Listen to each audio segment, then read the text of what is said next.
Cash flow is done. No, I'm still doing it. Like today I was busy. I was in college itself. Okay, okay.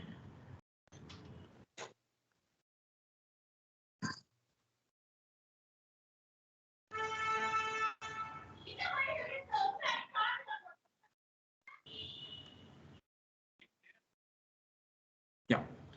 So, like we are discussing about the perpetual growing annuity. That means perpetual is everlasting. That means there's no limit to that. And growing annuity is nothing but every year, whatever the cash flow you are expecting is presumed to grow at some rate.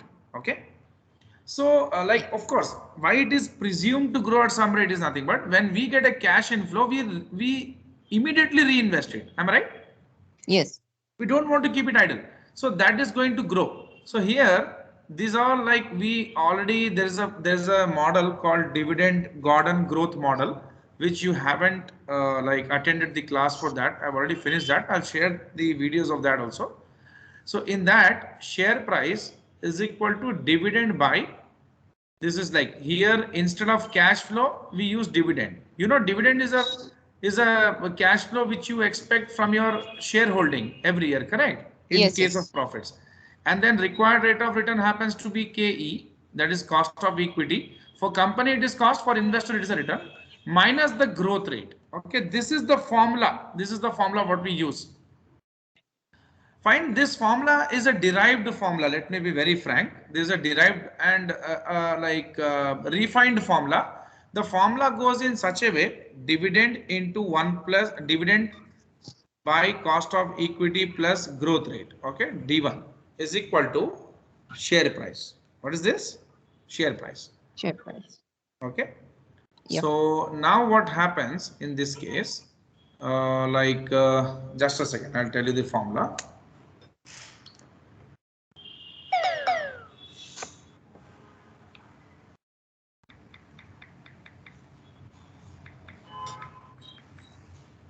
Gordon growth rate model formula.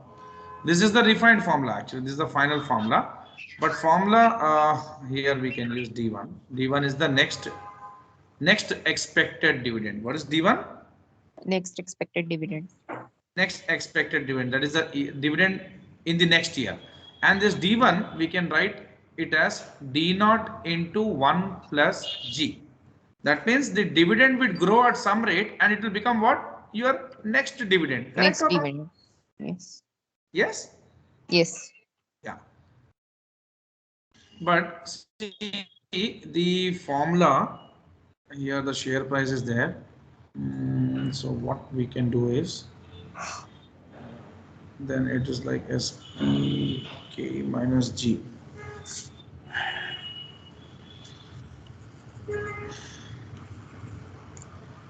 Dividend by share price.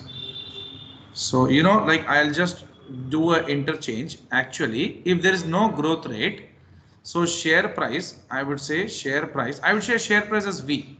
Okay, value of the share price is equal to dividend by cost of equity. Fine. Fine. That Yes. means the future cash flows, what I'm expecting in the form of dividend, when I'm discounting it with my required rate of return from that share, I get the share value, the present value of my stock. Correct? Yes. Hello. Yes, sir. My Hello. future cash flows are in the form of dividends. I'm discounting all my future cash flows with my required rate of return from that particular stock, with which from which I'm getting this future cash flows. I get my stock price. This is I'm speaking about perpetuity. Okay. Now, Yes. if I take this here and bring this here, then KE, cost of equity, is equal to dividend by share price. Very simple, that is V. Very simple, my dividend is $10, my share price is $100. So what is my return? 0. 10%. 0.1. 10%. My return is how much? 10 What is my divided by return? 100, right? 0.1. Yeah. What is my return then here? 10%. 10%, of course. Yes. So dollar cancel. I'm taking it in the in percentage form. So Okay, 10 okay. Into here, 100. 10 Yes, here. So yes. 10%. Am I right? Yes, yes, yes. So what I'm doing here is in this formula, I have just taken this growth rate. Okay. So here D1 by V, my share price plus growth rate is equal to cost of equity. Now what happens? This growth goes there. So D1 by share price is equal to KE minus G. Now I want my share price. So I'll take this here and bring this entire term here. So D1 by KE minus G is equal to share price. Now it is all right. Yes. It's just an algebraic solving part, but even I Yes. can justify something for you. See the dividend here, we are speaking about perpetuity, okay? And Yes. like my dividend, my numerator should be a higher value. That shows that really my dividend is growing, correct or wrong? Correct. If I discount that with a higher rate, suppose if I discount this dividend with 10%, I would get a smaller cash flow. But if I discount this dividend with say 7%, then I would get a higher value. That would show that my cash flow is really growing. Am I right or wrong? Yes, yes, right. A higher discount rate gives you less cash flow, as a smaller discount rate would give you a higher cash High, flow. high cash flow. Yes. So that 7% which I'm getting is nothing but by deducting 3% growth rate from my return. Understood? Yes. Yes. So my assumption is 10% is my return, required rate of return, 3% is what my cash flow is growing with. And if I deduct that, I'm getting 7%, which is a smaller discount rate. If I discount my numerator with this smaller discount rate, I would get a higher Value. value. Correct or wrong? High value. Yes. That shows that my cash flow is really growing. Am I right? That makes Yes. sense, isn't it so? Yes. See, no one would give this justification. Like if you see many of the Google like search and whatever you do, they would directly say it's just a algebraic solving part. That means the formula was in this way. Where was the formula? Where did I write? The formula was in this way, and they interchanged. Okay, but instead of explaining you this thing, if I conceptually explain you what is happening here, that makes more sense. Correct? Yes. So what did you understand? That my cash flow in the numerator is growing, and the growth can only be seen if a smaller discount rate is to be applied, so that I get a higher cash flow. If I apply Yes. a higher discount rate, I would get a lower Low cash flow. cash flow. That doesn't show that my cash flow is growing. Correct or not? Yes, correct. That makes sense. Yeah. So that is the formula. So here P naught, you can say share price, that is V. Next annual dividend is nothing but D1 and divided by the KE minus G. They give the same thing. Okay. So can you do this question right now, Zarina? Which one, sir? Example. This one. Yeah, yeah. Please do Okay, okay. this. Just application of the formula.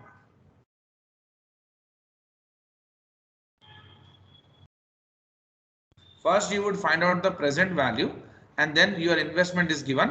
Then when you subtract them, you get the NPV. The only thing for the tedious task for you to find out is the present value.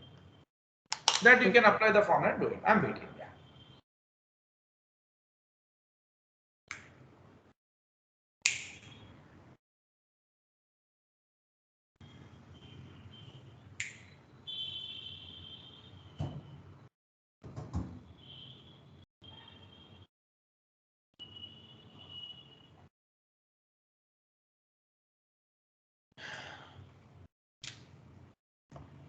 And you can make a note of this also, Zarina. Just a second. Sorry to interrupt.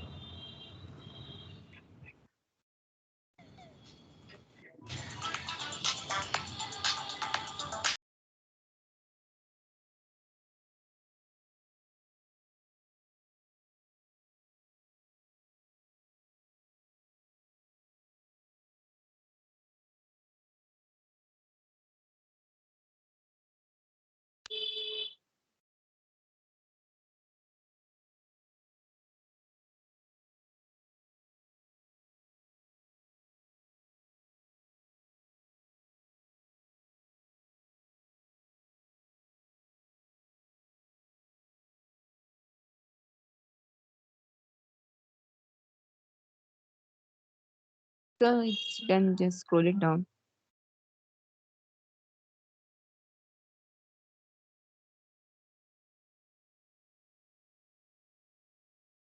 Sure.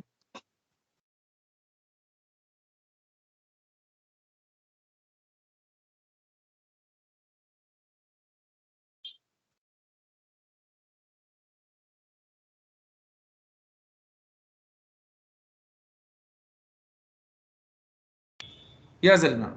Okay. Shall I move down? Yes, yes. Shall I scroll it down? Okay.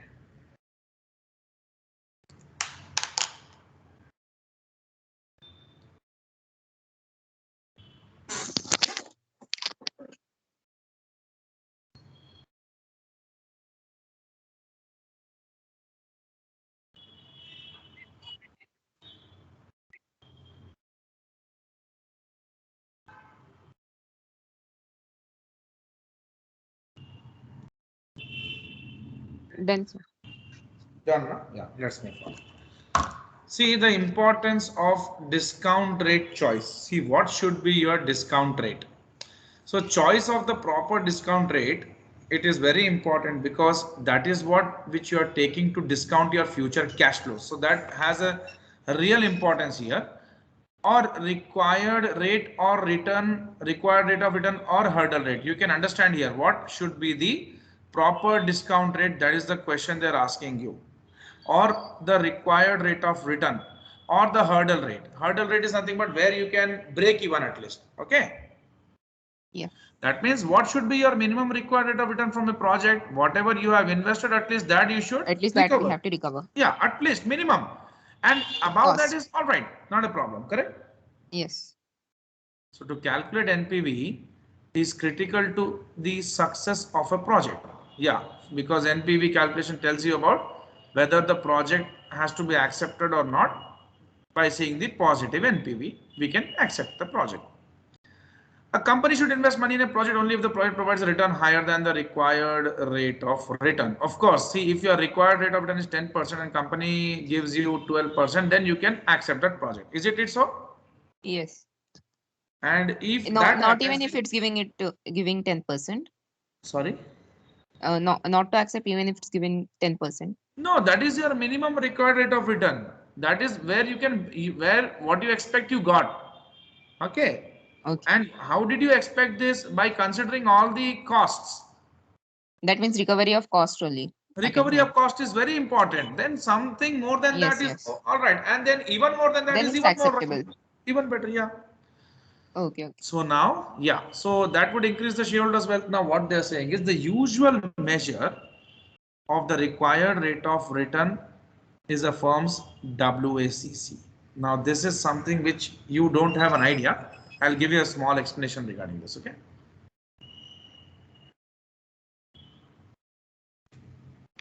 Just a second. Yeah, we are here now. See, this is called weighted average cost of capital WACC. Oh, why this is called weighted average cost of capital? See, this is a company XYZ. Excuse me, Zaran, this is an important call.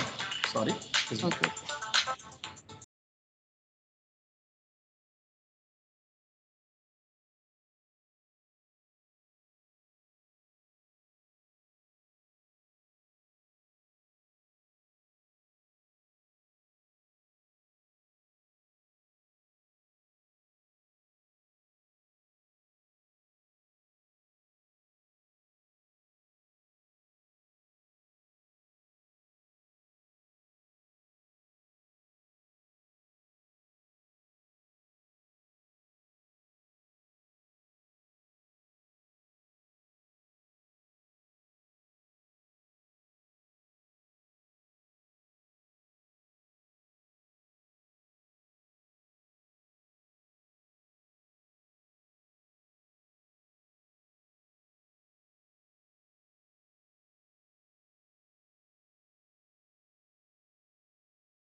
Yes, Anna, can we continue? Yeah, sorry. Hello. Yes, Hello. yes. Yeah, Yes, sir. you're Yes, hearing, sir. huh? You can So there is continue. this Yes. XYZ Inc., which is a company incorporated in United States, and these guys have raised finance in the form of equity and debt, okay, in a combination. So 60%, so they let's assume their capital happens to be 1 lakh, okay, or they say $100,000, something like that. So 60% they have raised in the form of equity and 40% they have raised in the form of debt. Okay. And let's say the Yeah. cost of equity, that means the required rate of return for the investors from equity is 10%, and the company is paying interest on debt finance or bonds, that is KD, to some extent of 6%, let's say. Okay. And the uh, tax rate is 30%, because you know always the interest payments are tax adjusted ones, correct? That means whoever is earning interest, company would deduct the tax and make the payment to them. Fine. Yes. Hello, got it? Yes. Yes. Yes. So now what we have to do is nothing but, since we have two different rates, two different cost of capitals and two different source of finances, we want a single rate.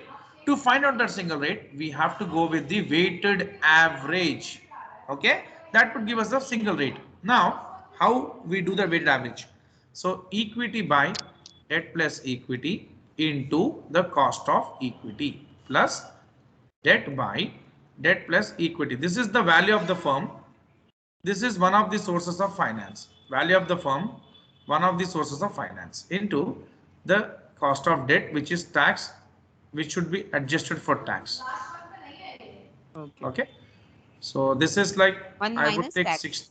Yeah, yeah. Okay, This it's will take whole 1 by 60%, tax, 1 0.6. into tax, or only KD into 1 minus tax. Sorry.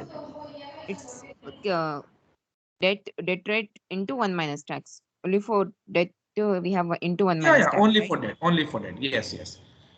So this happens to be like 60 by 40 plus 60 is 60% only into KE. KE is 0.10 plus 0.40 into 0.06 into 1 minus 1 tax. 0.30. Just can you calculate? That would give you Yes, yes. WCC. That is the cost of capital you should use for discount purposes, because this is what the minimum like return what you should expect, because this is equivalent to the cost, correct or not? Finance cost, am I right? Yes. Yeah, Yes. yeah, yeah.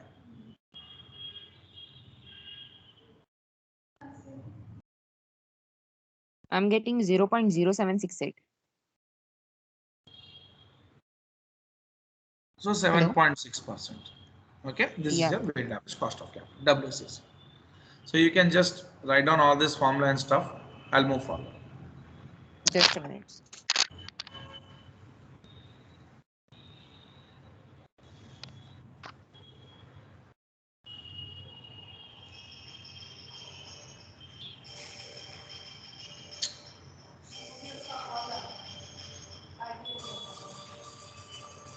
मैं एक 5 minute से करो बोलो उसको।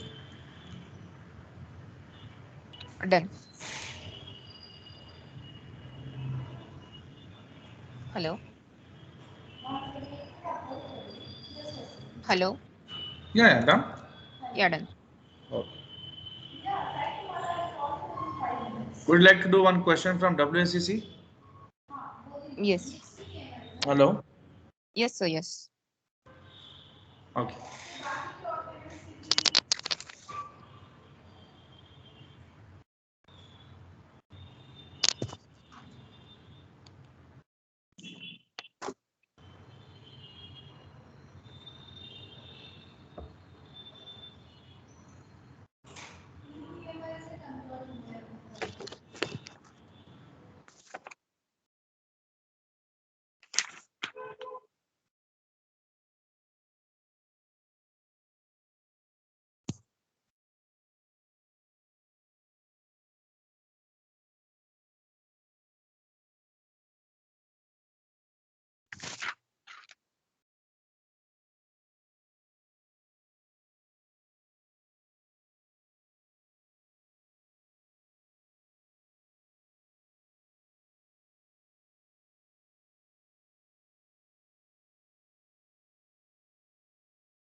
They haven't given any question regarding this. Okay, I will just give you afterwards. Okay. Okay, sir. These guys have not given something related to that. Just a second, Zilna, just a second.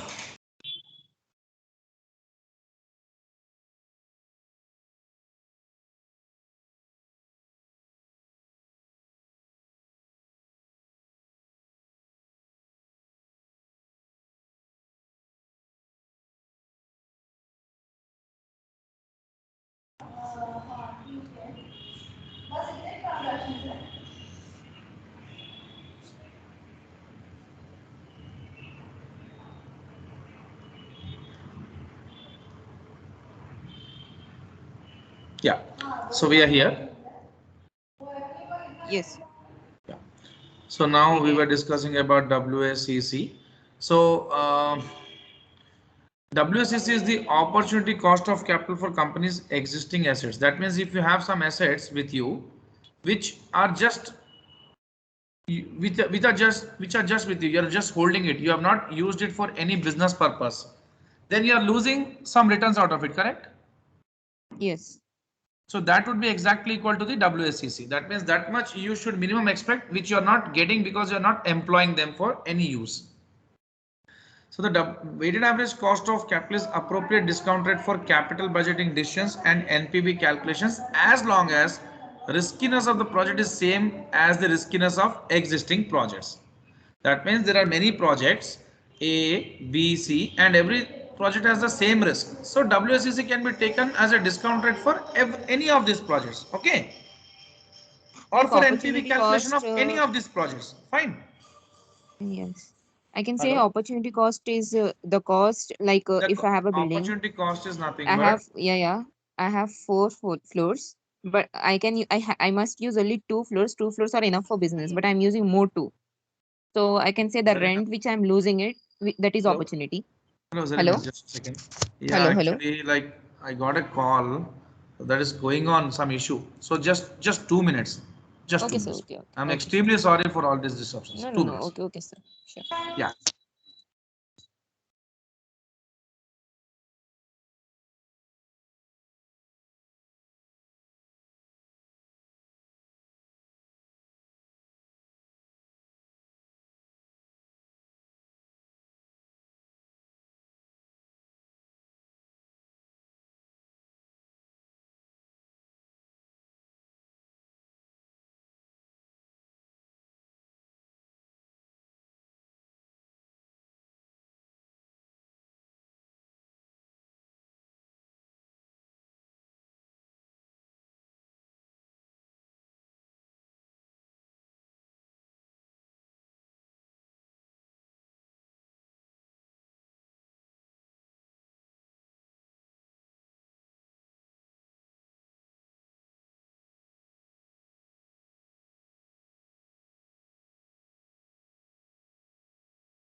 Yeah. Yes, Zarina, you were asking something.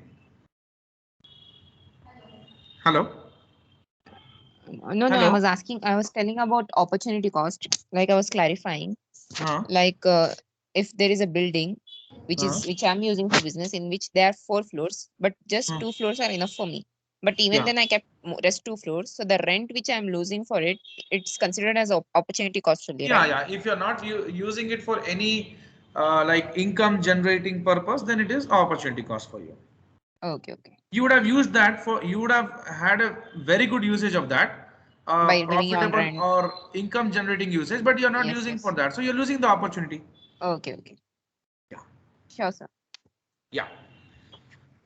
So if at all, then what happens for the risk premium to remain unchanged as a result of capital expansion project?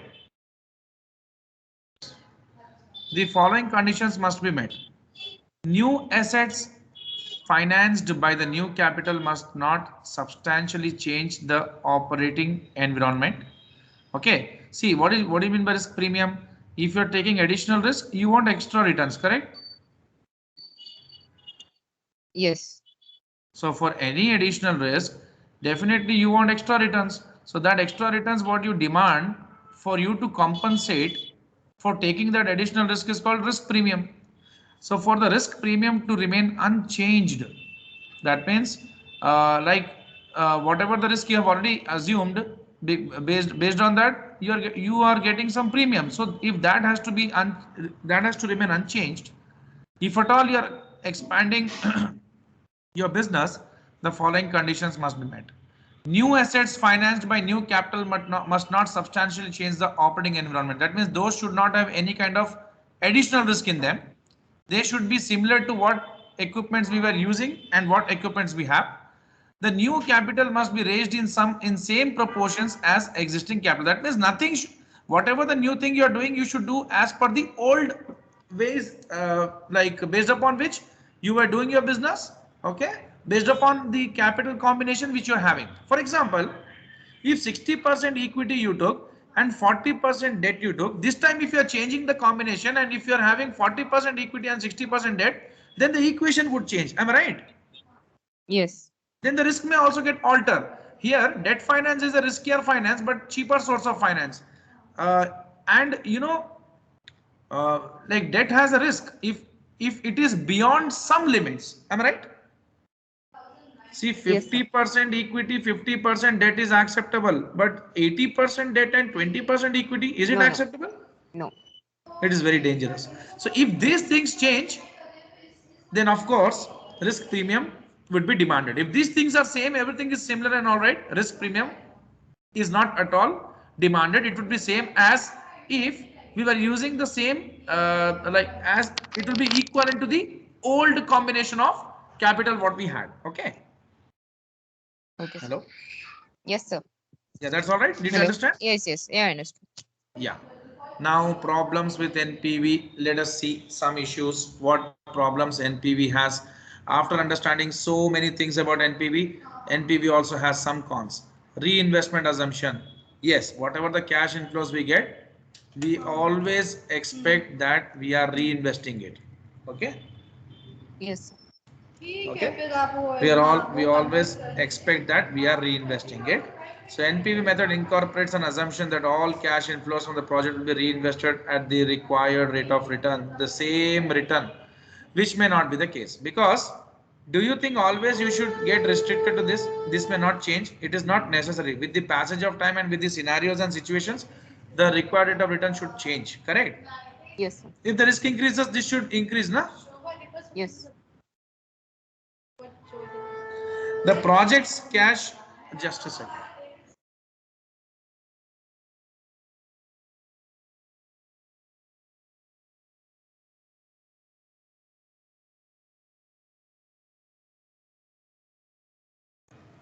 Now, the project's cash inflows probably cannot be reinvested in the same project because that project will most likely not need more money invested.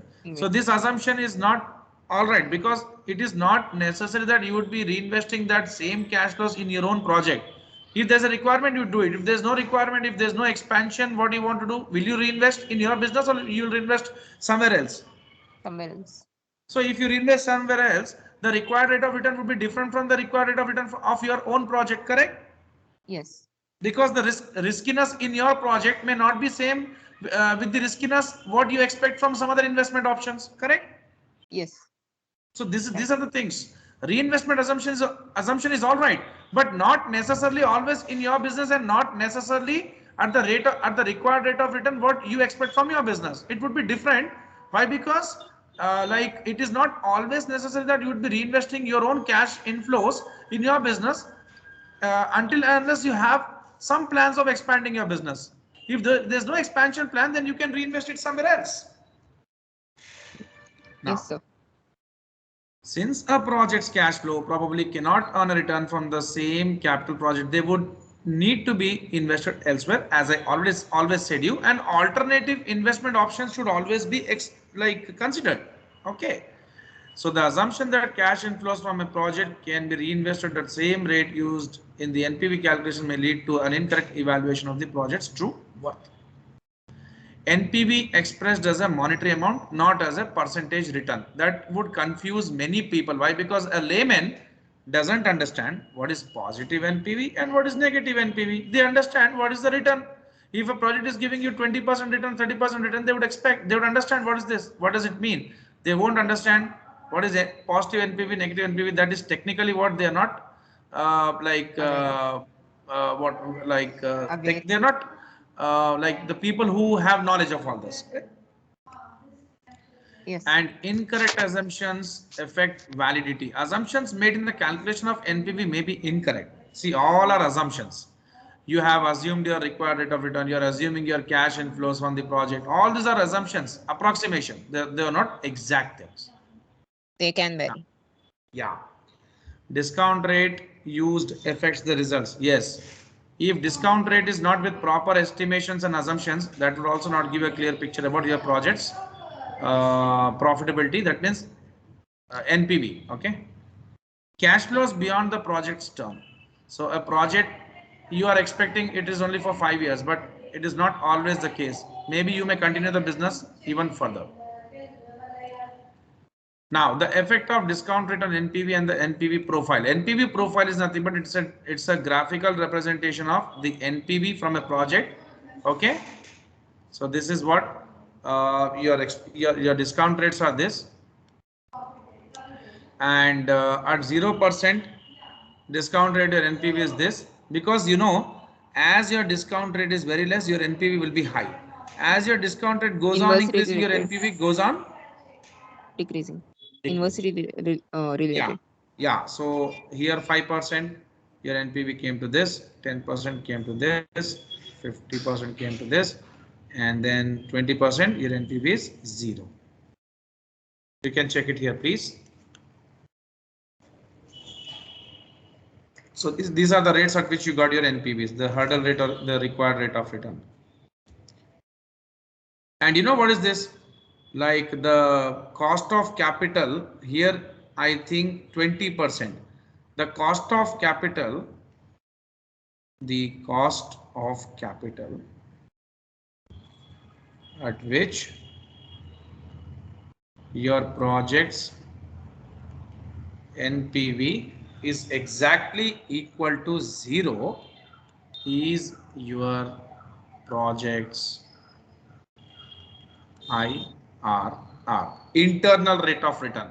Or if I have to simplify this, IRR is equal to present value of cash inflows. Okay. Sorry, I would write the rate at which present value of cash inflows is equal to present value of cash outflow is nothing but your IRR. That means this is the rate at which you really have a break even, correct or wrong? Correct. Whatever you have invested, you have recovered. So next topic is IRR, which I have explained you immediately right now. So please go to Yeah. this profile. I'm moving forward there. Just a minute. And then this graph. Yeah.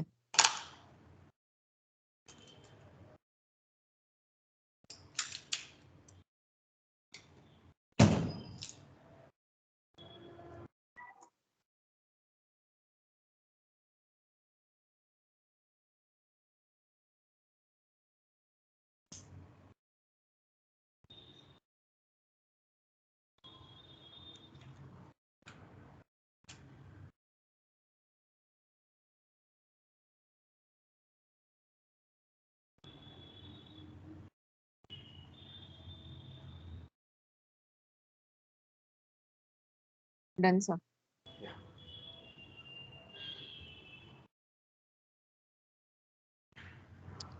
Yeah, let's see some details regarding this method. Benefit of NPV: technically sound method. Most often managements use this method, and this method gives you this method considers the TVM, time value of money. This method tells you about whether the project is going to be a profitable one or not based upon the positive NPV or negative NPV rule. Okay, and Yes. that's what the first one. If you come to know about the project's profitability, that would be good. Why? Because that would maximize your wealth being a shareholder of the company. Okay, and it is used to manage risk in a project by adjusting the required rate of return used as discount rate to compensate for projects with higher or lower risk than company's current projects. So company's current projects we are doing at some 10% rate, and if we consider that we want to invest the excess cash flows whatever we have in some other project, so we could change the discount rate to some other rate based upon the risk profile of that project. Correct? Yes, sir. The limitations are like, of course, very tedious one. Only managers of a company have the idea or knowledge of NPV method. Positive NPV, negative NPV thing, no one understands, and not easy to calculate, complicated one.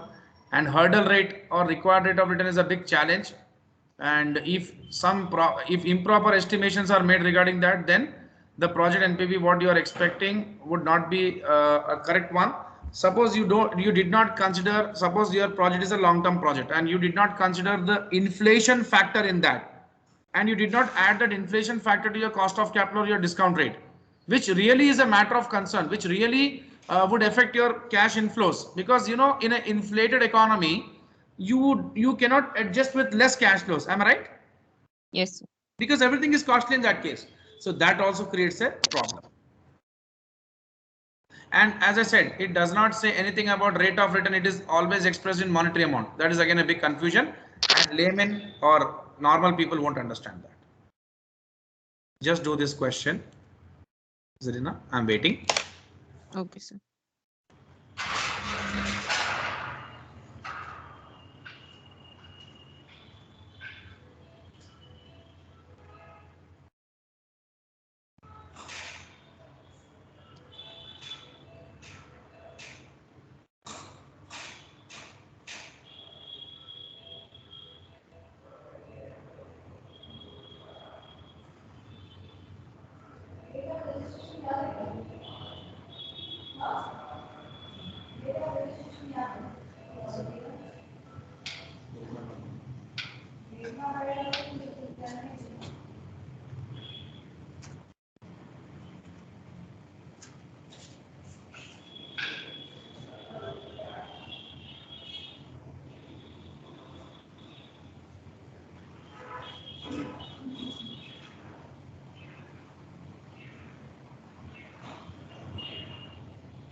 Doing, Zarina?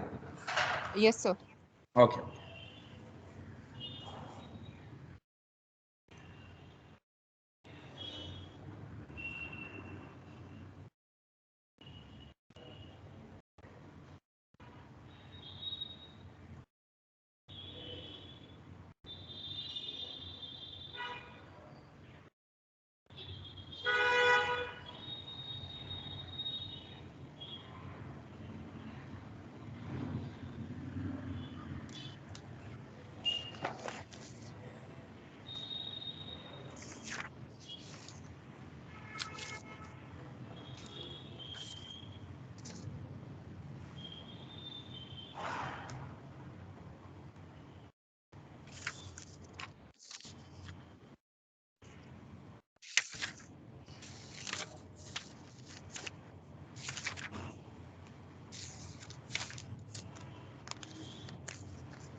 It's taking too much of time. It's very easy, no? Yes, 2 lakh is what you invested. You have to multiply estimated these is two to get your present value of cash inflows. 1 lakh 20 to multiply. 0.9160. Yeah. What did you Yes, get as your inflows? Present value of cash inflows total? doing that.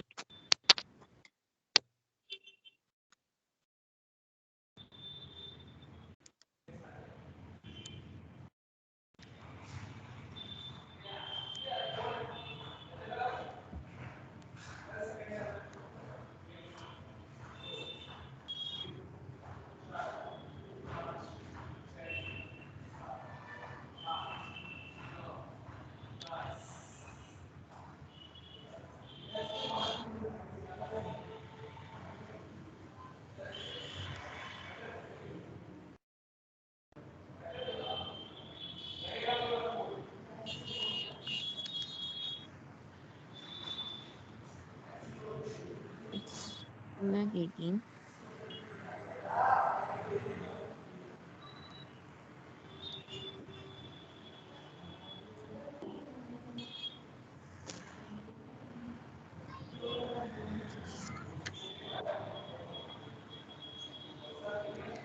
18,800.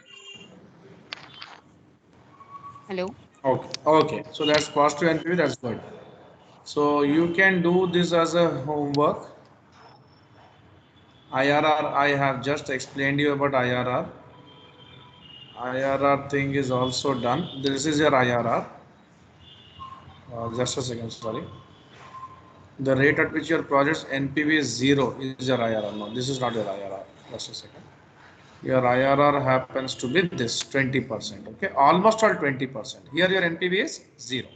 Zero. Okay. Yes. Hello. Fine. Yes, sir. Yes, sir. So we would go with the next topic. Next topic, like in the next class from here. This example. Okay, Zarina.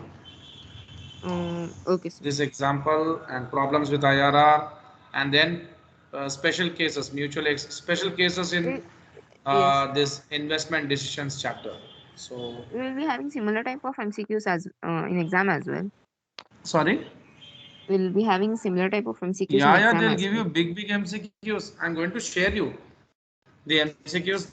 I need 4 classes more, max to max 4 to 5 classes to wind up Yes. this chapter. Then I will most probably 4 classes if I'm not wrong. Then I'll give you the MCQs. There are 400 questions you need to solve.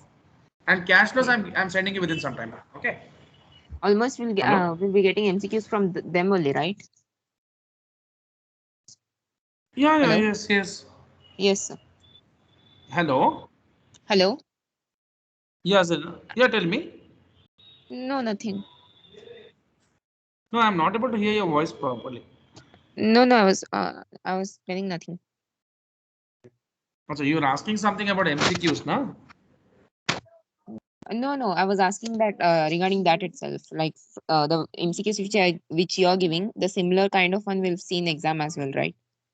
Of course, I'm giving you the same, like the IMA pattern ones only. Yes, yes. Uh, Yeah, these are all IMA pattern bits, and Gleam, Wiley, and Hawk are the official providers. So Yes, sir. their Yes. material is nothing but, So for solving, of we'll be course, getting IMA other like pattern questions. Okay, fine. rough column in exam as well to solve such big problems.